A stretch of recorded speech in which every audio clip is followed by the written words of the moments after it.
Good afternoon. Welcome, and thank you, David. The cheer. Thank you for joining us this afternoon. My name's Anita McKillican, and I am the treasurer of the Canadian Club of Toronto. Please join me in welcoming our webcast viewers. Viewers, thank you for joining us. Our club wishes to acknowledge that we're meeting on the traditional lands of many Indigenous people over the centuries, and most recently, the Mississaugas of the New Credit, First Nation, on whose territory we are gathering today, and we're grateful for the opportunity to meet on this land.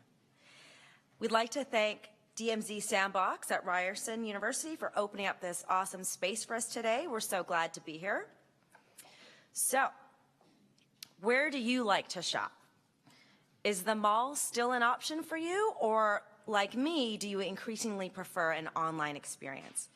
I think we can all agree that the retail experience has changed dramatically over the last decade, and more change and disruption is on the way.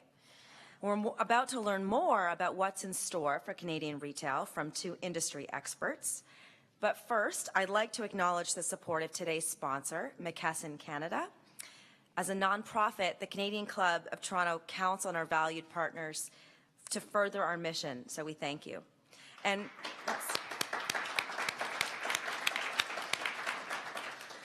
we're also pleased to partner with PeopleTale for today's event. If you have any questions, thank you to PeopleTale. If you have any questions for our speakers today, we will have a microphone for use later in the discussion. And now it's time for our business card draw. I'd like to invite Rebecca McKillican to come forward to assist. Where is the... Oh, first come forward with the business cards. The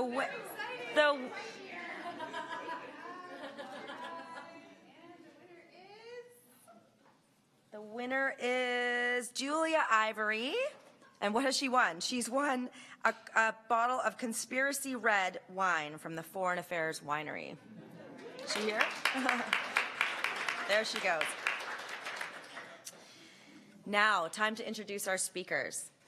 Rebecca McKillican joined Well.ca 7 years ago. Previously, the Harvard MBA grad worked in the retail and consumer group for a private equity firm in New York. Rebecca, who has also worked at McKinsey, is currently a valued National Bank of Canada board member. She's a passionate leader, creating videos and blogs of her favorite products that she actually uses with her family. Rebecca frequently speaks about her business and the business of retail.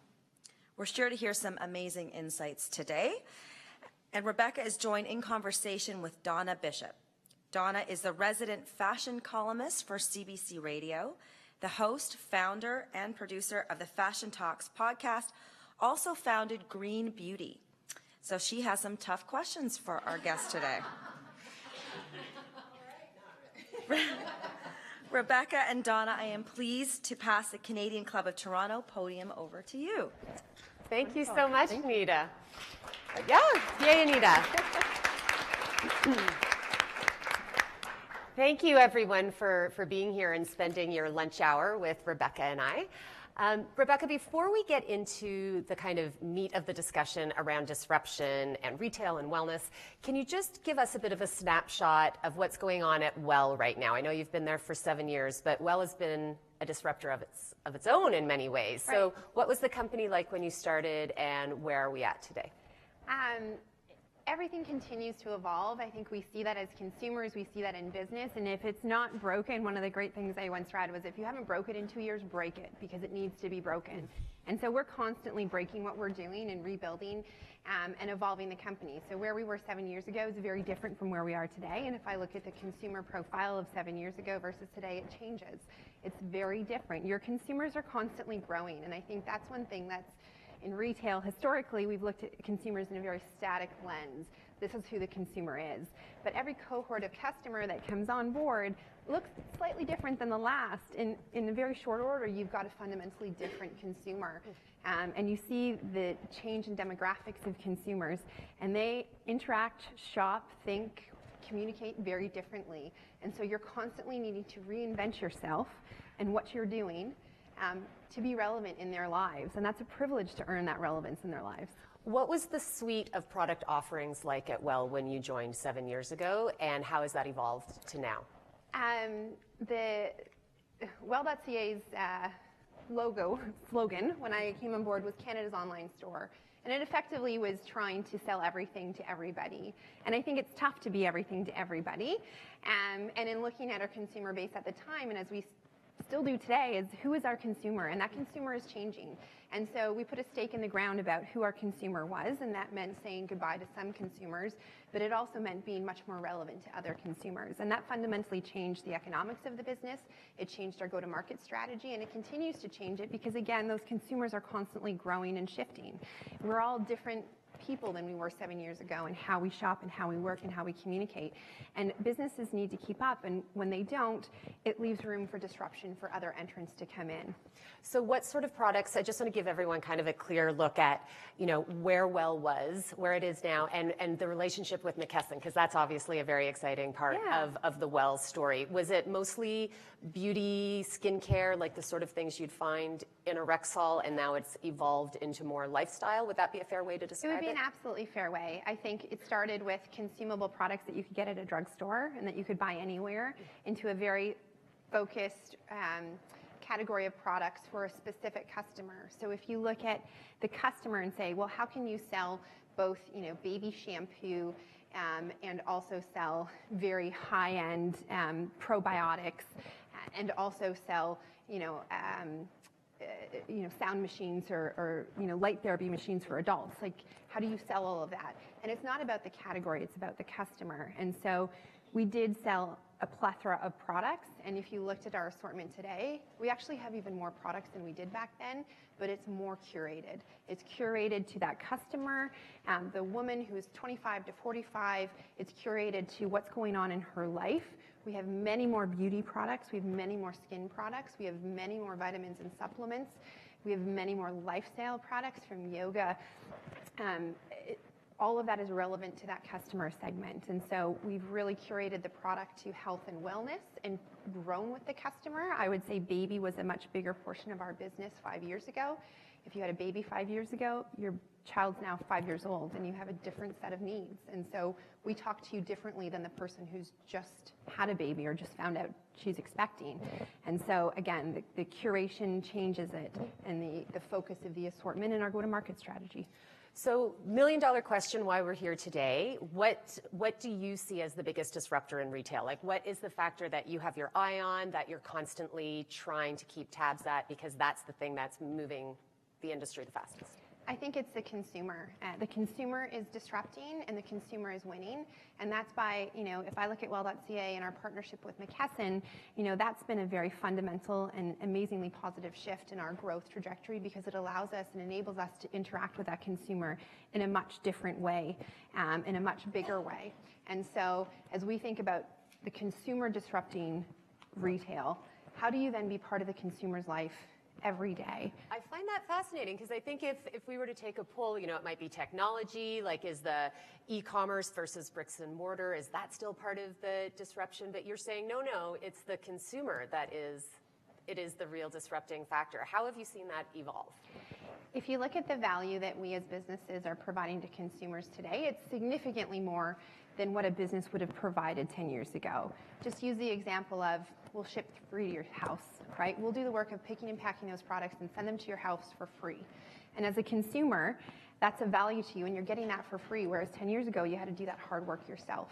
And free is the name of the game to play. It's the price to pay, and the consumer is winning.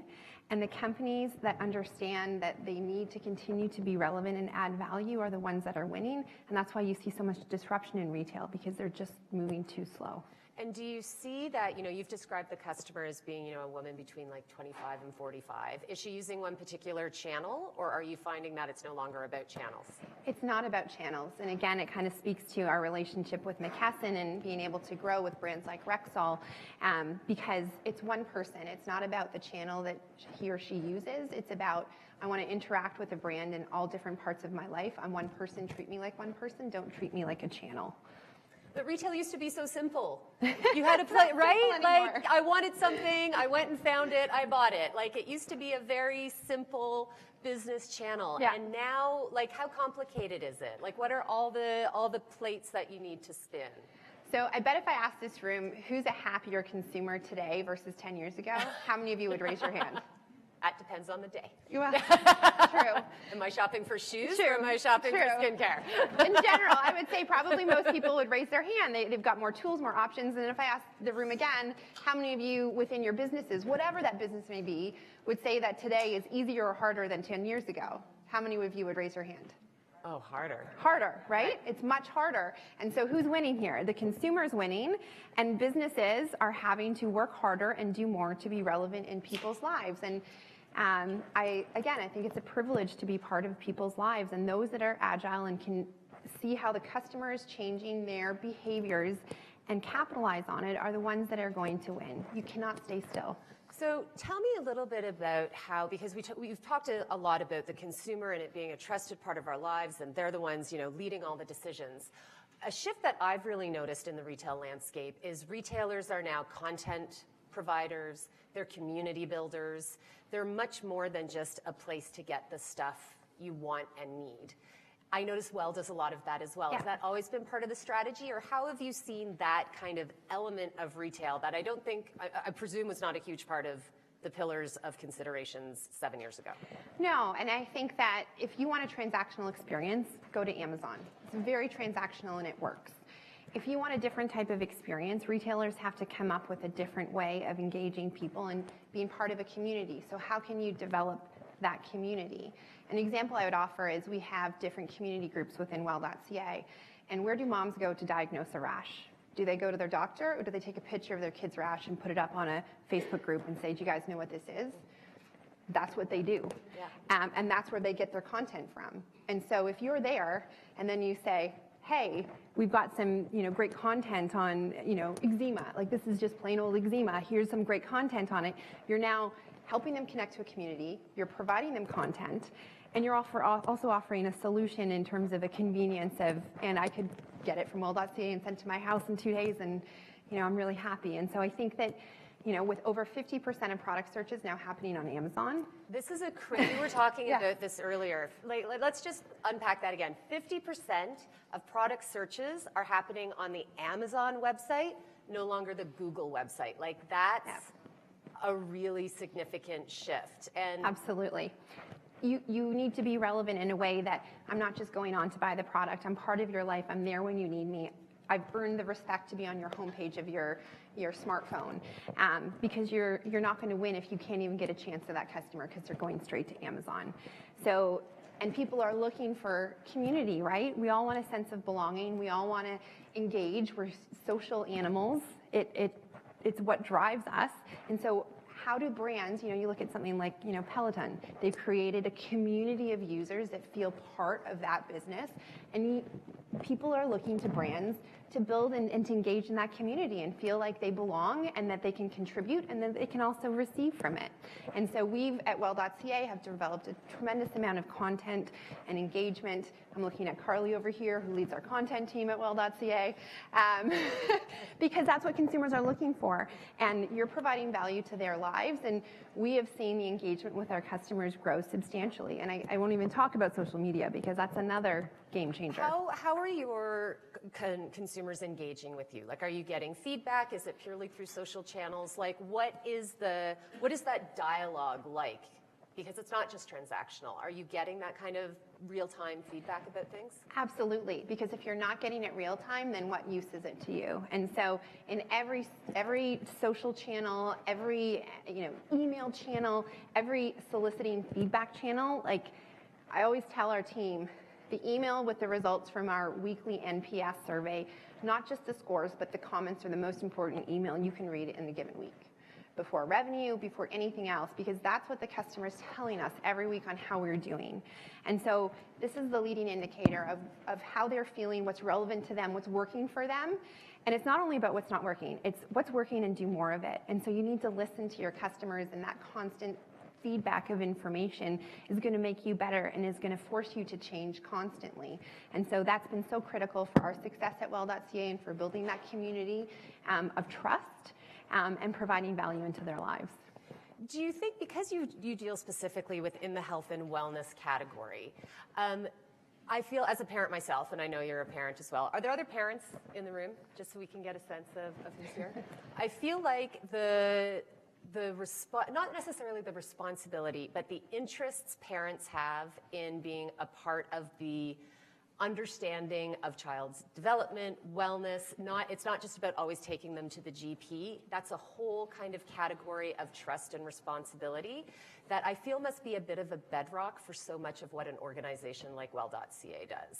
Absolutely. It's a lifestyle, and it's a trusted group of a community group.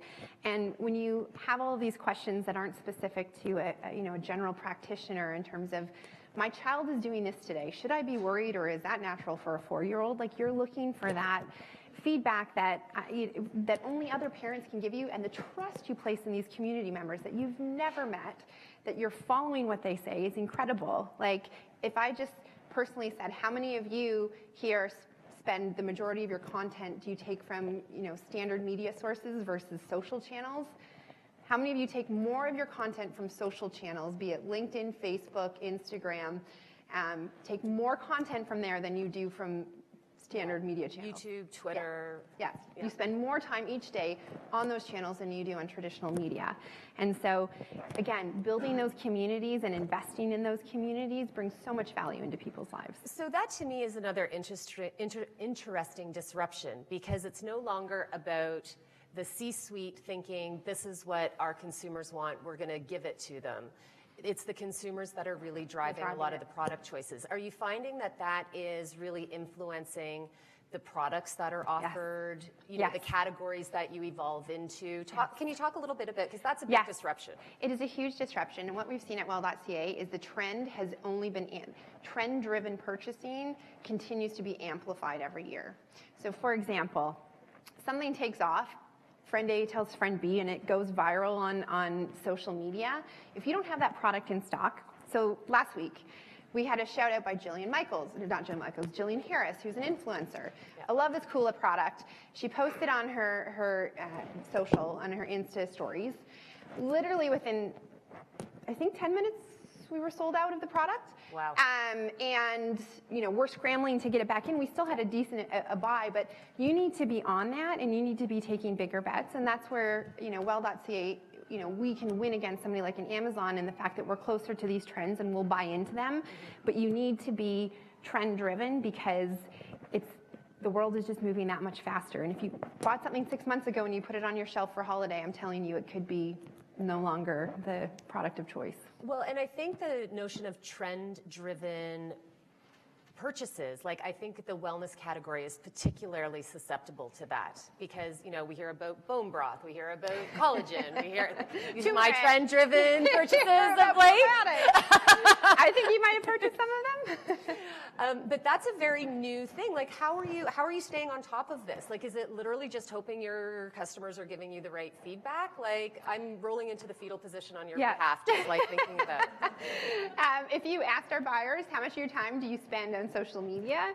I would have said our buyers 3 years ago, maybe 5% of their, probably even less, 2% of their time they spend on social media. Our buyers are spending a significant amount of their time on social media so that they can address and see what's going on, and we can be there as the customers being there. And so, again, it's a different source of where do you get your information from. You're not going to AC Nielsen and saying, what are the rankings for my top 3 brands in this category, and I'm going to stock them. Yeah. It's like, that's so old, you can't even go there. You have to be where the customer is.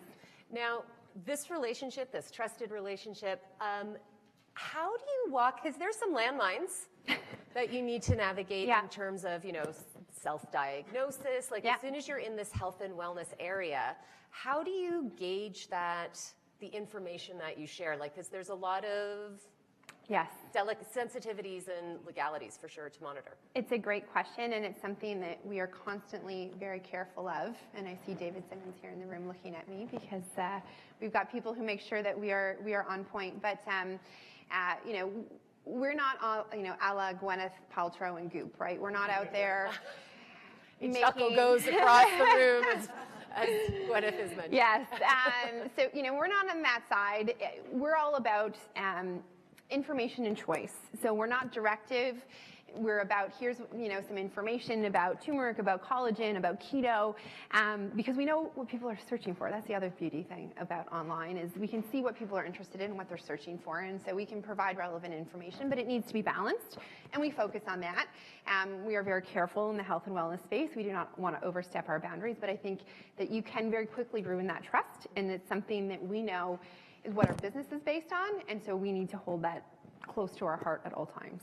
Well, and you touched on something as well that I think is so fascinating, is the way we can gather analytics and information behind the scenes is another place where things are just moving so quickly. Is there, how are you like culminating that data and keeping on top of things? She's like, I don't do that. AI, no. Yeah. I'll use another but buzzword. AI is becoming, right? But AI is another consideration. Like as we get Alexas and Siris and Google Plays, and shopping is something that they are all kind of touted as being something to help us with.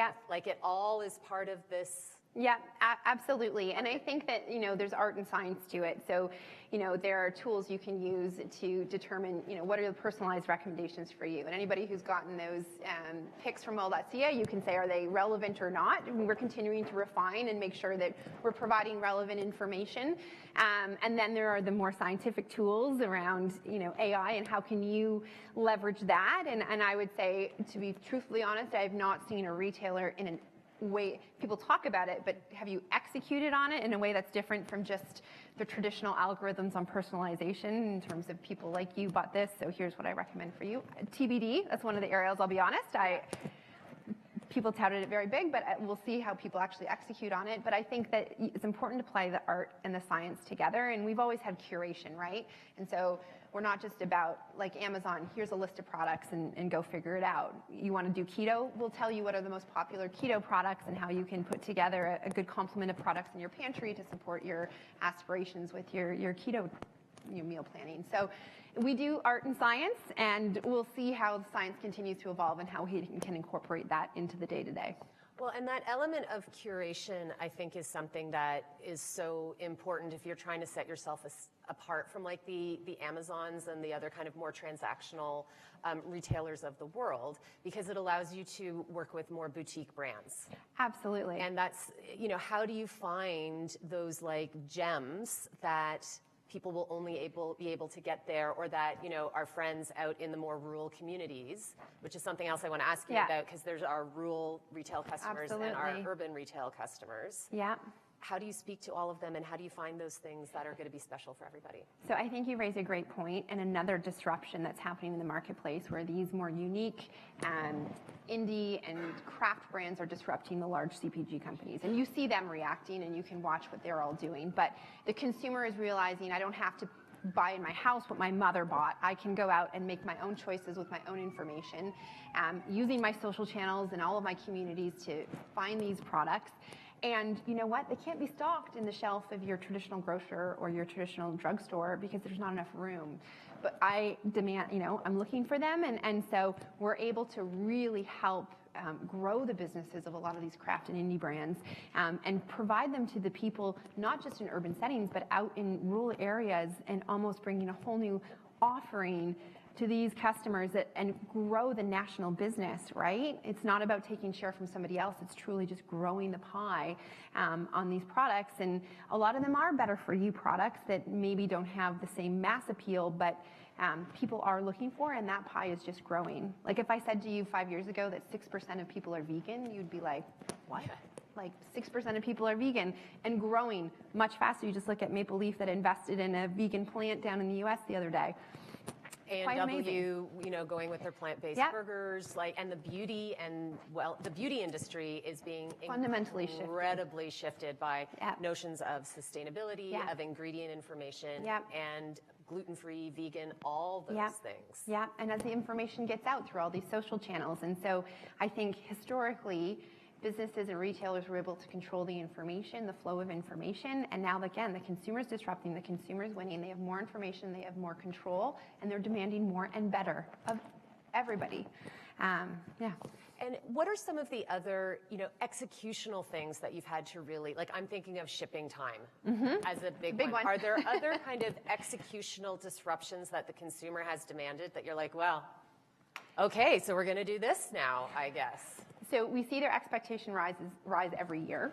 So what was good enough last year is no longer good enough. So they're forcing us to be better.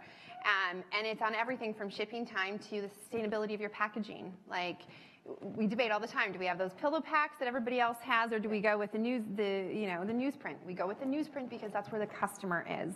And it brings a lot of value to our customers, and that's what our brand stands for. Does it ever bug you? Like, I'm just thinking, like, the consumer is now dictating the packaging of your shipping stuff. It's like, are you 100%. kidding me? You know, all of a sudden, every element of the business has a consumer opinion attached to it. It's like, yeah, talk to me. Yeah, the consumer is at the center, and if you don't reorient your business so that it's not about, a set of people in a room making a decision, but it's let's have a set of people in the room listening to the customer and coming up with how can we provide solutions to these customer needs. It really does democratize everything because you're all one team, you're all working for a common goal, and when you get the feedback from the customer that you're adding value to their life, you're bringing health and wellness into your life. And we haven't even really touched on as now as part of McKesson, we're really thinking bigger and going beyond just health and wellness in the lifestyle standpoint, but how do we do things like virtual services and bring value to people's lives with that? And so there's a lot of things that we can do if you listen to the customer and you put them at the center. Well, you touched on something that I'd love you to discuss a little bit more, because within the wellness retail landscape, we're seeing shifts with like services being offered in bricks and mortar places, be it from, injectables and things on a cosmetic level to things that are more wellness based from like naturopathic services and whatnot. So are you allowed to, can you share a little bit about where Well is going with that? Absolutely. And as we look at the customer, again, it's a lifestyle and people want health and wellness in their life, both for when they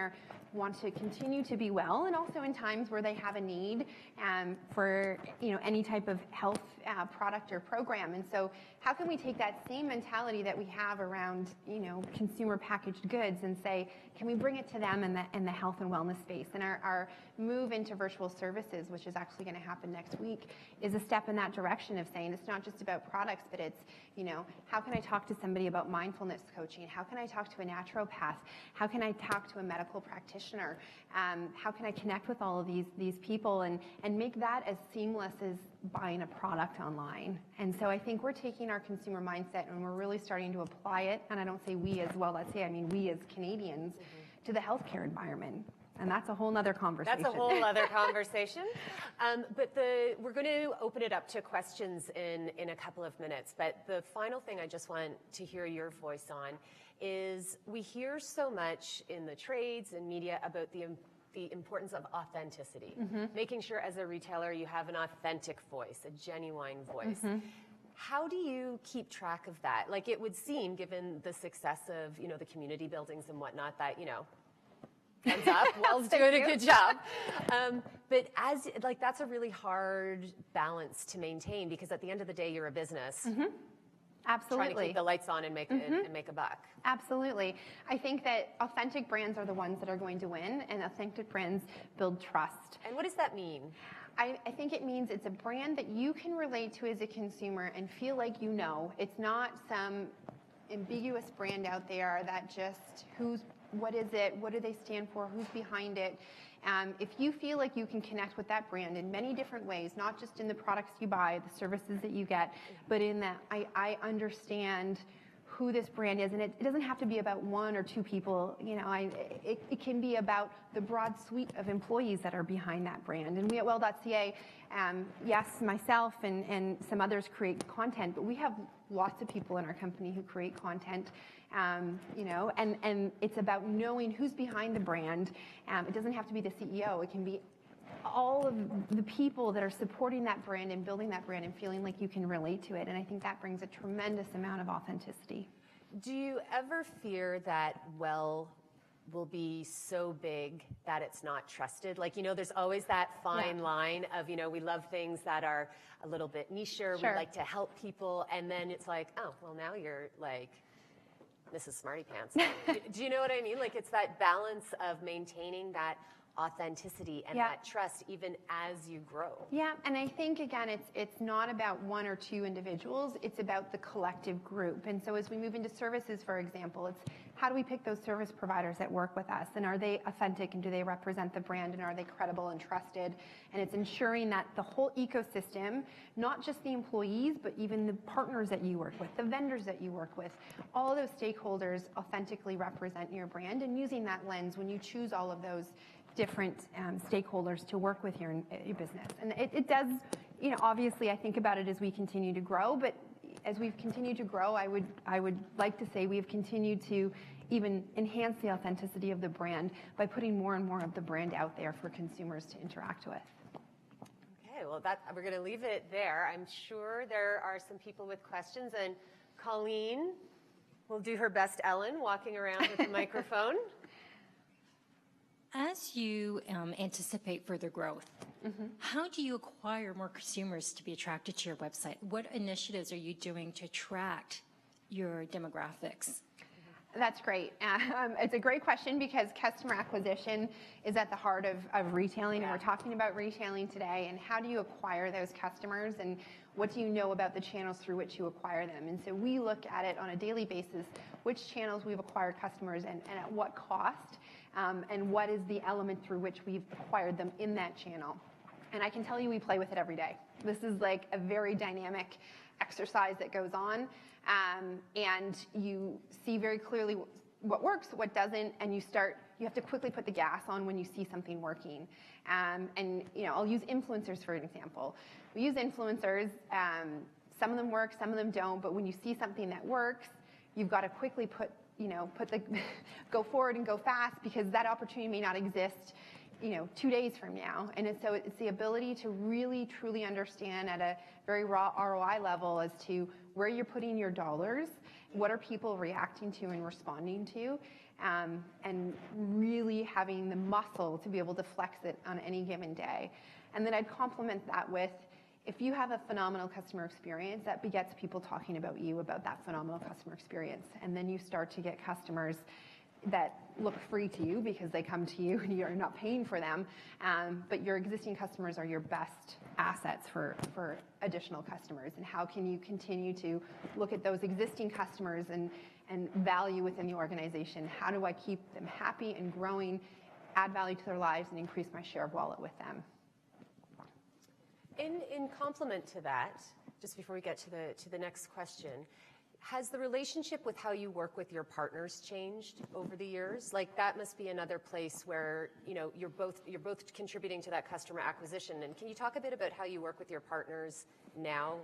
Absolutely. I would say the partners are even more integrated in terms of the importance of the business, and how you treat your partners, how you treat your employees, and how you treat your customers are so critical. And they're a valued part of the ecosystem, and you need to align and build relationships that are deep and that are mutually beneficial. And so what I can say is we spend a lot more time with our vendors and our partners than some of our competitors do, and that has tremendously brought a lot of tremendous value to our organization.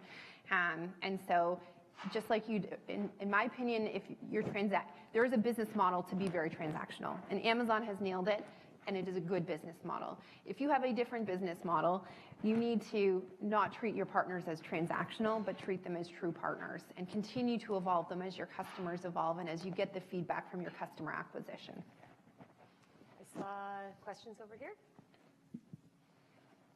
My question is related to the last one about customer acquisition, but I want to preface it by saying I have been a Well.ca customer, and Well.ca is a customer of mine. I run Envoy, the same day delivery. Oh, yes. A wonderful partner. Thank you. My question is, after you have acquired those customers, and you do that through being part of the community, building and engaging the community, as well as having what they need at the right time, how do you keep them? So as a Well.ca customer, when I ordered something, I got a handwritten note saying, "Thank you for shopping with us." That to me mattered. And I think that mattered to me. So what else do you do? So one of the things that physical retail has going for it still is instant gratification. Right. And Amazon has nailed that as well, or they're getting closer and closer and closer to reducing that gap between the time I press the order button and the package shows up at my door. Yeah. What are companies who are not Amazon doing or can do to give their customers a similar experience? Mm-hmm. It's a great question, and I think it relates back to disruption, right? Like on what level are you competing on, right? You can't compete on the same dimensions of an Amazon of low price and fast shipping. So what are you competing on? I can tell you for Well.ca, we're competing on breadth of assortment and customer experience. And so can we continue to bring products and that health and wellness lifestyle and add value to you in the depth of our products and the content that we have? And can we do it with a phenomenal customer experience that leaves you? I often hear from our customers, I get my Well.ca box and I get happy. I have a smile on my face. I see it on my doorstep, and I open. We get all the social videos of the box openings and the kids playing in the boxes and the kitties playing in the boxes. Kitties, like kittens. Yeah, small cats. Not kitties.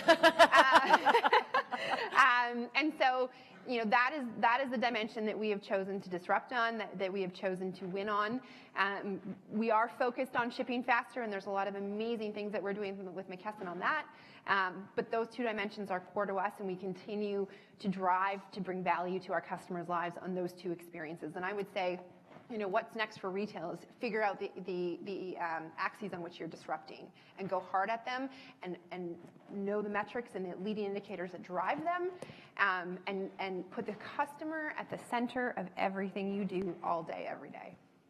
And thank you for being an amazing partner. Question. Hi, good afternoon.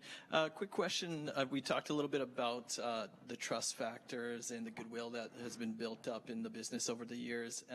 What are the kind of strategies in place from evolving from smaller size businesses and the evolving growth of the business, and how you look at, I guess, the security and the frictionless aspect of protecting that customer experience and journey on your site, while expediting, I guess.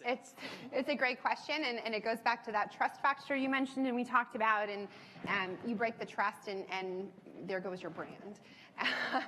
So what keeps me up at night, I always say this to the folks from Well.ca in the room, number one priority, health, safety, and security. Because if you don't have that, you've got nothing. And so we do look at a lens of how do we ensure the security, the privacy of our customer. There are a lot of SOPs in our organization around this, and I can tell you that those are the things that we are just maniacal about. For the customer, for the brand, just for the right thing to do, and we are constantly looking to improve. And so it is, for any retailer, for any brand, if you don't have that trust of your customers and your employees, you've got nothing. So great question. We've talked a lot about trust. What would you say are like the 3 key ways that you build and maintain that trust?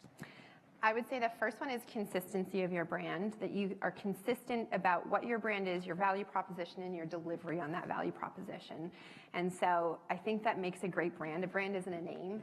A brand is truly the value proposition and your ability to execute on it every day, day in and day out, and bringing value to people's lives.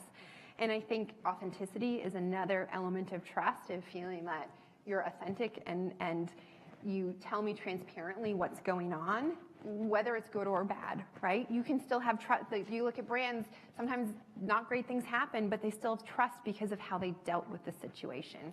And so I think that you have to keep that at the forefront of your mind. And so I think that consistency and that authenticity really contribute to the trust of your brand. And I think it is probably a little bit nuanced for every brand, and I think it's up to the brand to figure out what does trust mean from their consumers, right? Because I know as a consumer, for me, it may mean something different for this brand than it does for Well.ca. And so we do look at that for Well.ca, and those are 2 things that we are incredibly focused on to continue to build and maintain the trust of our consumers. It's kind of around the same topic. I heard a stat just this week that misinformation online travels 70% faster. Yeah, right. And which is not surprising. Except on April 1st, where we don't trust anything on the internet.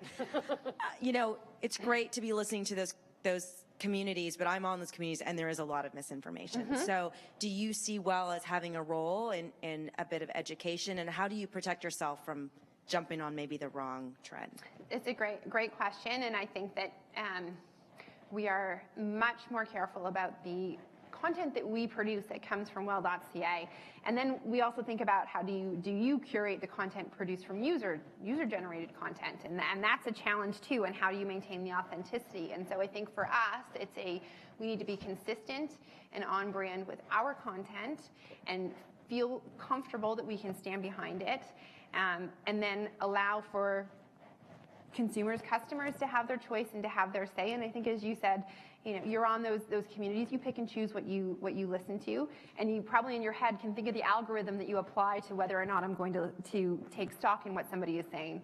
If 30 other people jump on in the next 30 minutes and say the same thing, you're like, maybe there's value there. If nobody else, you're like, okay, I'm just going to next move on. So, but it is a very careful consideration, and trust is paramount with the consumer and with the brand.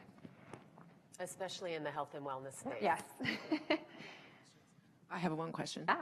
We had Ray Reddy here a few months ago from Ritual, and he said his #1 product was the grilled pork bao from Banh Mi Boys in the whole world. What is your #1 selling? Is there It's a great question. For all of the beauty lovers out there, The Ordinary. So how many people here have heard of The Ordinary? All right, more people than I would have thought. But what's interesting is so we sell The Ordinary. We've come out with bundles, again, talking about how do you add value to people's lives. So they probably have now, 40 products, and they're not the easiest to understand what they do. They're very, component-based. So how can we add value? Here's Well.ca saying, here's the anti-aging bundle. These are the 3 products that you should use in this order, and here's some video content around it. And, the consumers really react to that, and we've seen that really pick up. And so thank you for the question. It is a great one. For those of you who are into skincare, check out The Ordinary. You can buy some Ordinary anti-aging bundles, one of our top-selling products. Something that we hear in so many industries is the magic that is the millennial consumer. Must be on your radar. Are you noticing a shift? Because some of what we hear about the millennial consumers, they're very cause-generated, they're very loyal. How are you thinking about that? Because the millennials are on the early cusp of your client base. Yeah, no, and the millennials now are pushing 40, right? So I think we talk about millennials like they're this younger demographic, but you really should be talking about Gen Z in terms of ones that are coming up. But millennials are definitely more cause-based. They're more willing to try new brands, and so they're more willing to switch. They are loyal to brands that they like, and they want to talk about them, so we see them talking about the things that they like a lot more. And they are also willing to, take our brand, for example. They'll talk about our brand. You get older customers who are like, you're great, but I wouldn't go out telling my friends and family when we ask, because I just don't tell my friends and family where I do or what I do. But millennials will. Yeah.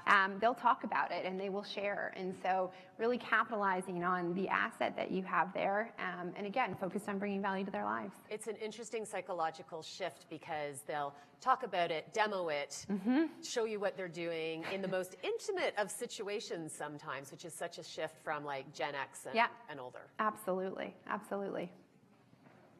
Last question. Hi, I'm Natalie from Team Rexall. Hello.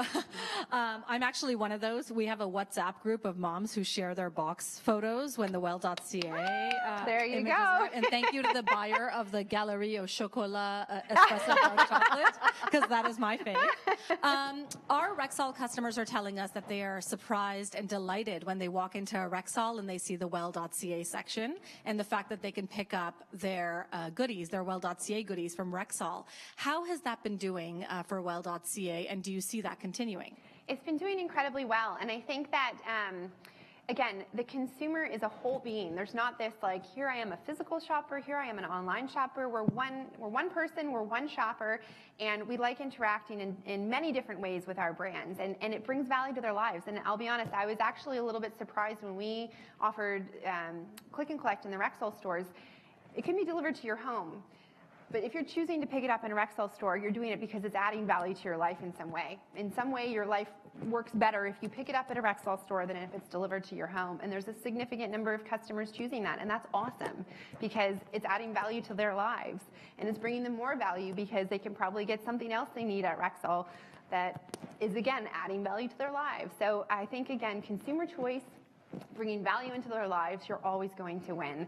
And we hear it from our customers too. It's awesome. I can go into Rexall store and pick up some of my faves. You know, I personally I love Smart Sweets. So after hockey, the other day I didn't have any, and we stopped in a Rexall store, and I could grab some Smart Sweets from a Rexall store. And again, it's a healthy snack option for my kids, and I'm one shopper. I shop a lot online at Well.ca, but I even like being able to pick it up at Rexall. So. Did anyone feel hard done by that they didn't have their question? Okay, this will be the real last one.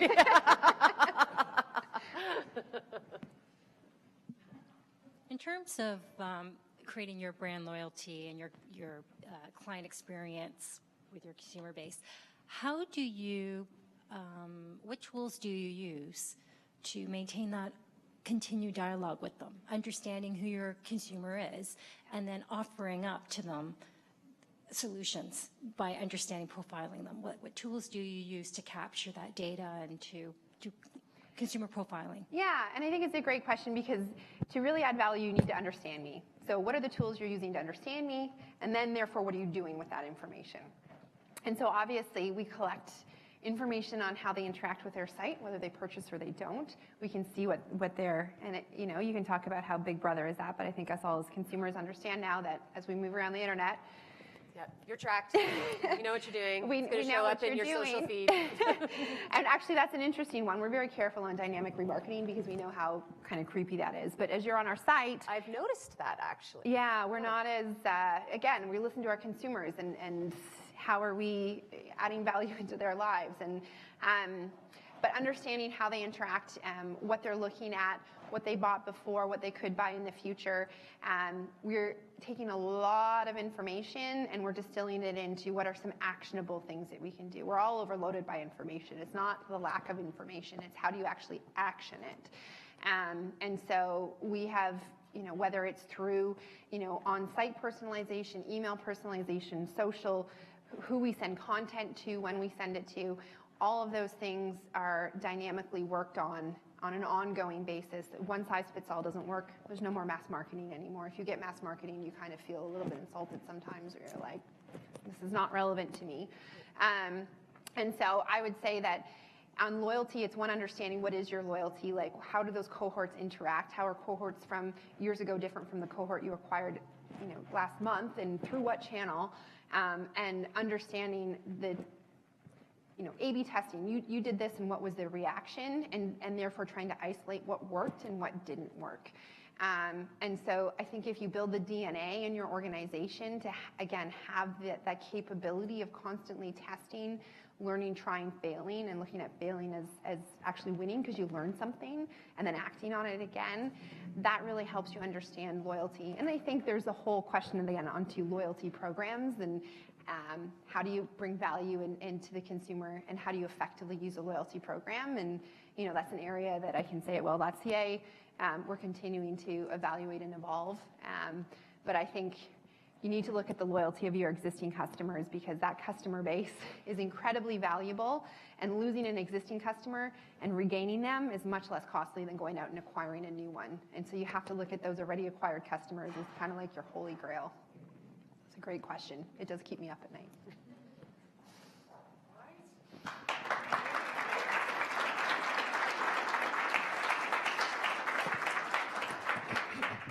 Let's clap for real people. Yes, they did a great job. Come on. Fantastic. Good afternoon, everybody. My name is David Simmons. I'm the Senior Vice President of Communications for McKesson and a board member here at the Canadian Club. It's an absolute pleasure to be part of a community that can welcome Rebecca to share the Well.ca story with all of you, to spend time with people like Anita, who inspires me. Every time she wears a fantastic outfit like she's wearing today, I feel so jealous. That red is just so Canadian of you, and I appreciate it. So thank you, Anita, for hosting us today. Donna, I was Googling on the internet, and I'm like following and flagging, spending my time on social media, so that's great. And like I said, Rebecca, as a colleague, it's great to have you here, and your story and Well.ca story is so wonderful. So thanks for being part of Team McKesson.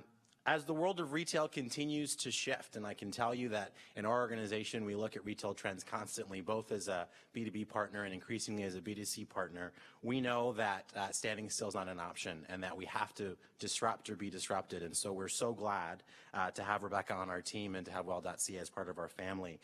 And especially for moments like this, where she can talk about trends and changes and different dynamics that are happening in the market. And I'm so glad. I felt like I was in a consumer focus group today, listening to all of you, so to continue to share your story about Well. Before I let you all go, I will say that we have other events that you could join us at here at the Canadian Club.